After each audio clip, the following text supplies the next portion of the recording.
So Anthem will be released very soon, and I think there is a lot of hype around this game. And me personally, I am very excited for it as well. But looking at the game and playing the demo, it seems to be quite graphically intense. And maybe some of you that are on tight budgets just can't outlay $500 to $1,000 on a brand new gaming PC just to play this game. Well, I'm here today to show you that you can put together a gaming PC for around $100 that will be able to not only play Anthem, but some other popular titles as well. Stick around.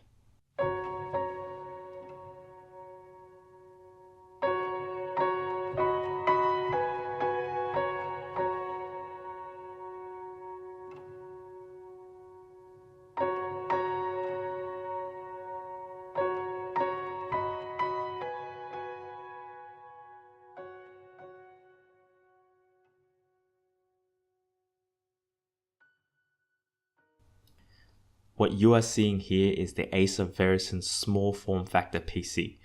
These PCs were, as you guessed it, for business use back in the day, but they still pack quite the punch today, sporting an i7 870, yeah, I messed that up, 870, not the 8700K. It has 4 cores and 8 threads, along with 8GB of DDR3 memory. I picked this up in the trade section of a PC forum for about 50 Australian dollars, which is equivalent to 36 USD, along with a full AMD system for 80 Australian dollars or 60 USD. I'll make another video on that another day, so be sure to subscribe and be notified. Anyway, the reason I liked this machine is that unlike other business small form factor PCs, this actually comes with a motherboard that is standard layout and also a 24-pin power connector, not a proprietary one, which means I can migrate it to a larger case and use my own power supply to put in a gaming GPU. And that is exactly what I did.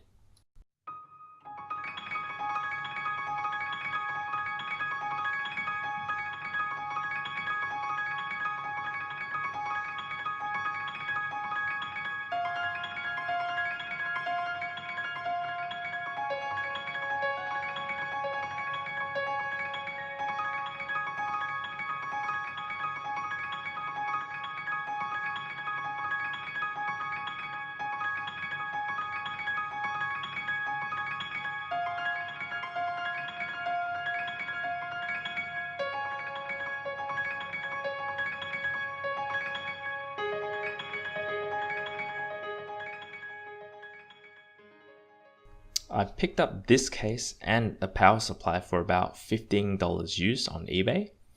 Now here's a tip, if you're looking for cheap power supplies, search for case plus power supply, and often you can get them cheaper than just searching for power supplies alone, as people who are selling the standalone power supplies often know their stuff and the value of the power supply.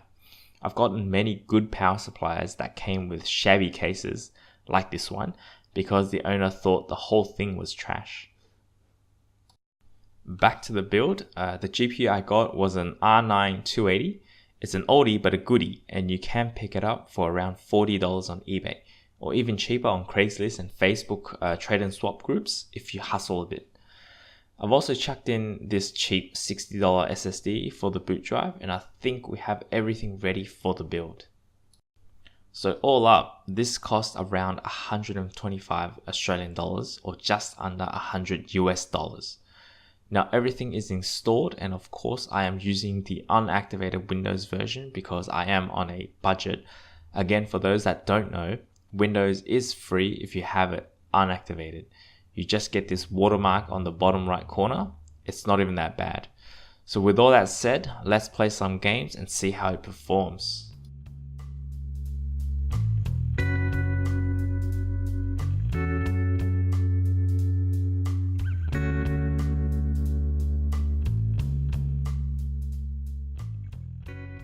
In Anthem, at 1080p low settings, I am averaging around 45 FPS.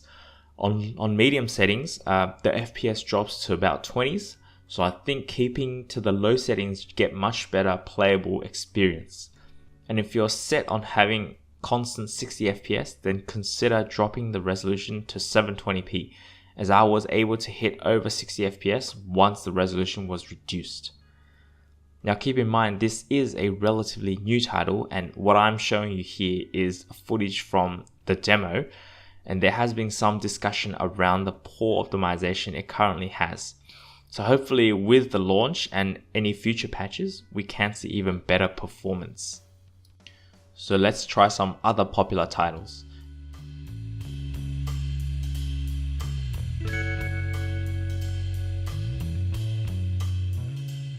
In Fortnite, this build has no trouble maintaining 60 frames per second in 1080p medium settings, and again, if you have a higher refresh rate monitor, consider dropping the resolution and quality a bit lower, which will enable you to hit the 144 frames per second that you can take advantage of for your monitor, as I was able to do the same and hit about 150 FPS on the lower settings and at 720p.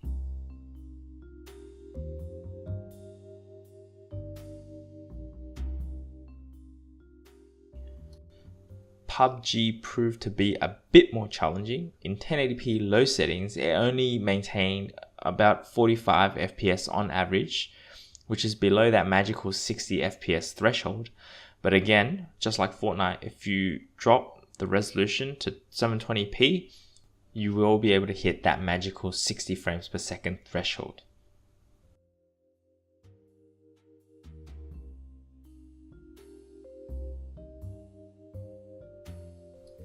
In CSGO, at the high settings, it easily maintains above 100 FPS. And again, if you have a high refresh rate monitor, you can drop the settings a bit lower to take advantage of that.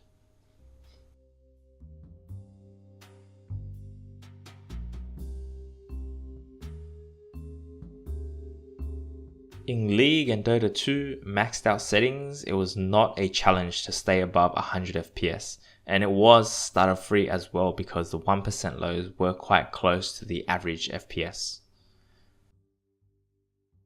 And there you have it, guys. I challenged myself to see if I could put together a PC that could play new titles in 2019, and I think Anthem is a prime example of what a demanding AAA title is like. And as you can see from the results, this $100 PC didn't let me down, as I was able to achieve a playable experience and even 60 frames per second when compromising just a little bit on the resolution. It also has no trouble playing your popular esports titles, and I think it's a great machine that will carry you through in 2019. Anyway, let me know in the comments if you've found better deals or if I have missed anything. Hope you enjoyed this video. Like and subscribe if you did for more budget PC builds and other frugal tech videos. Happy gaming in 2019.